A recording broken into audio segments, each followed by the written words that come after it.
తెలంగాణ రాష్ట్ర వ్యాప్తంగా ఇవాల్టి నుంచి రైతు భరోసా సదస్సులను నిర్వహించనుంది ప్రభుత్వం. ఉమ్మడి జిల్లాల వారీగా ఈ నెల 22వ తేదీ వరకు వర్క్ షాప్ నిర్వహించనుంది.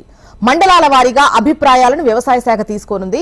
నేడు ఖమ్మంలో రైతు భరోసా సదస్సుతో కార్యక్రమాన్ని ప్రారంభిస్తారు.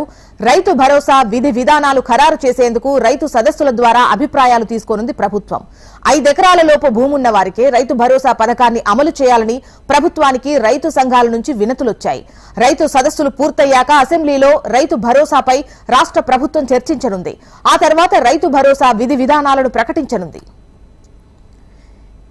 ఇక మరిన్ని వివరాలు అందించేందుకు ప్రవీణ్ సిద్ధంగా ఉన్నారు. ప్రవీణ్, చెప్పండి,